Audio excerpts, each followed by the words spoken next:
नमस्ते। कतर पर हुए हमले को हफ्तों गुजर चुके हैं, लेकिन अरब दुनिया में मचा घमासान हर बीतते दिन के साथ और भड़कता जा रहा है।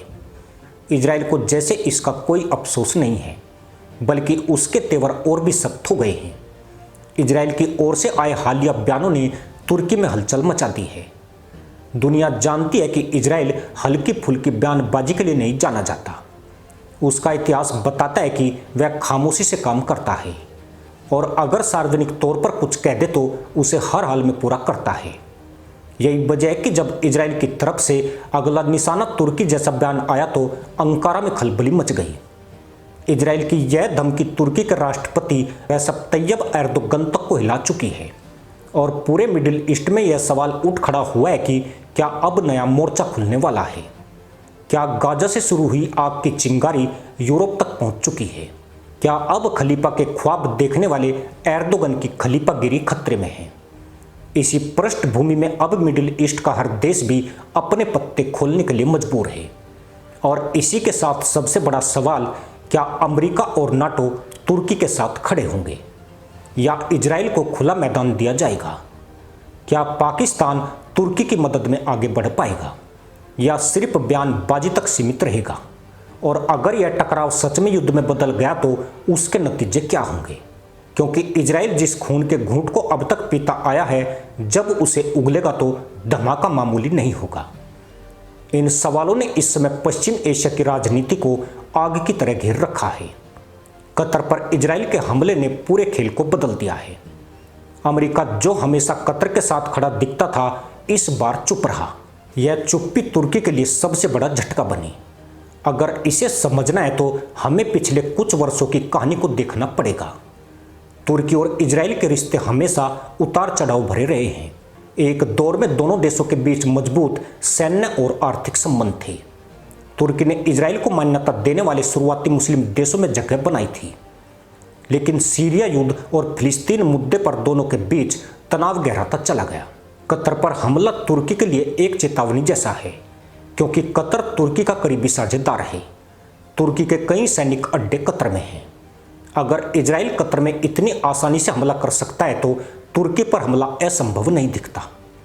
तुर्की के विदेश मंत्री हकान फिदान पहले ही इजराइल के खिलाफ सख्त बयान दे चुके हैं और दोनों देशों के बीच आर्थिक व्यापारिक रिश्तों को निलंबित कर चुके हैं। उदाहरण के तौर पर 2017 में जब सऊदी और अन्य खाड़ी देशों ने कतर को घेरने की कोशिश की थी, तब तुर्की ही था जिसने कतर को सैन्य और राजनीतिक सुरक्षा दी थी।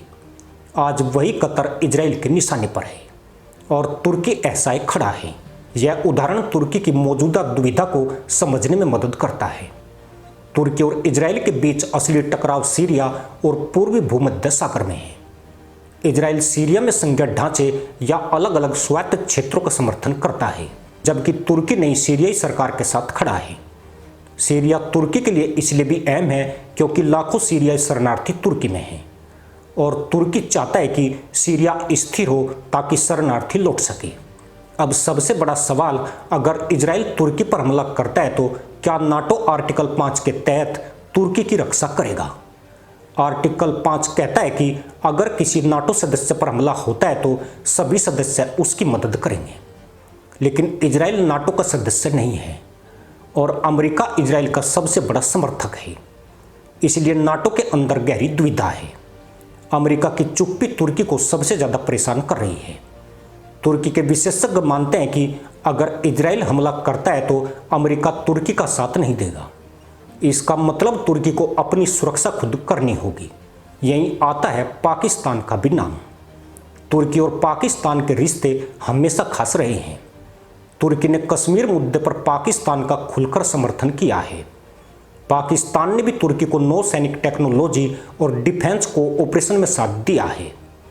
पाकिस्तान के इस्लामाबाद क्लास फ्रिगेट और मिल जैम प्रोजेक्ट तुर्की की तकनीक पर आधारित है। अगर युद्ध होता है तो पाकिस्तान डिप्लोमेटिक सपोर्ट तो जरूर देगा, लेकिन सैन्य मदद देने की उसकी क्षमता सीमित है।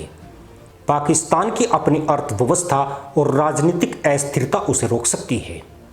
उदाहरण के तौर पर 1991 के खाड़ी युद्ध में पाकिस्तान ने अमेरिकी गठबंधन को समर्थन तो दिया था, लेकिन अपनी सेना नहीं भेजी थी। उसी तरह वह तुर्की के लिए बयानबाजी और हथियारों की सप्लाई तक सीमित रह सकता है। सीधे युद्ध में शामिल होना मुश्किल रहेगा। जब तुर्की ने सीरिया के होम्स और हमा में सैन्य ठिकाने बनाने की कोशिश की, इजराइल ने उन पर भारी बमबारी कर दी। इससे यह साफ हो गया कि इजराइल तुर्की की बढ़ती मौजूदगी को खतरा मानता है। इसी तरह पूर्वी भूमध्य सागर में भी इजराइल ने ग्रीस और ग्रीक साइप्रस प्रशासन के साथ मिलकर एक मजबूत सैन्य और खुफिया गठजोड़ बनाया है। यह गठजोड़ तुर्की को एजियन सागर में घेरने की क्षमता रखता है। तुर्की के पूर्व नौसैनिक एडमिरल सेम गुर्देनिज की ब्लू होमलैंड थ्योरी के मुताबिक तुर्की का समुद्री इलाका सिर्फ उसका है और वह भूमध्य सागर में अपने अधिकार छोड़ने को तैयार नहीं है। लेकिन इजराइल की रणनीति इस ब्लू होमलैंड को तोड़ने पर केंद्रित है। उदाहरण के लिए जैसे भारत के लिए हिंद महासागर उसकी स्ट्रेटेजिक बैकयार्ड है, वैसे ही तुर्की के लिए पूर्वी भूमध्य सागर उसका ब्लू होमलैंड है। अगर कोई हिंद महासागर में भारत के अधिकारों को चुनौती दे तो भारत कैसे प्रतिक्रिया देगा? ठीक वैसा ही तुर्की के साथ हो रहा है। अगर इजराइल और तुर्की के बीच युद्ध छिड़ता है तो उसके नतीजे सिर्फ इन दोनों देशों तक सीमित नहीं रहेंगे। सबसे पहले इसका असर पूर्वी भूमध्य सागर की ऊर्जा सप्लाई पर पड़ेगा। तुर्की यूरोप के लिए गैस पाइपलाइनों का बड़ा रास्ता है। युद्ध होते ही यह सप्लाई रुक सकती है। दूसरा असर नाटो और अमेरिका के रिश्तों पर पड़ेगा। अगर अमेरिका तुर्की को छोड़ देता है तो नाटो के अंदर विश्वास की भारी कमी हो जाएगी। तुर्की रूस और चीन के करीब जा सकता है। इससे पश्चिमी दुनिया का पावर बैलेंस हिल जाएगा। तीसरा असर अरब देशों पर पड़ेगा। सऊदी, यूएई और मिस्र जैसे देश इजराइल के साथ अपने रिश्तों को मजबूत कर चुके हैं। वे तुर्की के खिलाफ खड़े हो सकते हैं। वहीं ईरान और पाकिस्तान जैसे देश तुर्की के करीब आ सकते हैं। चौथा असर भारत जैसे देशों पर पड़ेगा। भारत के लिए इजराइल एक अहम डिफेंस पार्टनर है, लेकिन तुर्की कई मौकों पर पाकिस्तान के साथ खड़ा रहता है। भारत को अपने रिश्तों को संतुलित करने की जरूरत होगी।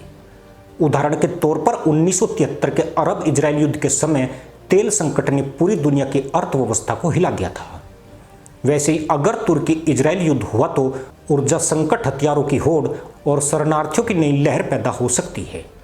अंत में यह संभावित युद्ध मिडिल ईस्ट में नया पावर बैलेंस बना सकता है। अगर तुर्की अकेला पड़ गया तो इजराइल और उसके सहयोगियों की ताकत बढ़ जाएगी। लेकिन अगर तुर्की, पाकिस्तान, ईरान या कोई नया इस्लामिक ब्लॉक बना तो इजराइल को कड़ी चुनौती मिल सकती है। तुर्की के लिए यह सिर्फ एक लड़ाई नहीं बल्कि उसकी ब्लू होमलैंड और क्षेत्रीय नेतृत्व की परीक्षा होगी। पाकिस्तान के लिए यह तय करने का वक्त होगा कि वह सिर्फ इस्लामी भाईचारे की बात करता है या असली मदद भी करता है। अमेरिका और नाटो के लिए यह उनकी विश्वसनीयता की परीक्षा होगी और पूरी दुनिया के लिए यह एक संकेत होगा कि मिडिल ईस्ट में कोई भी गठजोड़ स्थायी नहीं है। जो तस्वीर आज दिख रही है वह यही कहती है, मिडिल ईस्ट में एक छोटी सी चिंगारी पूरे क्षेत्र को आग में बदल सकती है। कतर पर हमला इसकी शुरुआत है या अंत, यह आने वाला वक्त बताएगा। इसी के साथ अनुमति दोस्तों, जय हिंद, वंदे मातरम।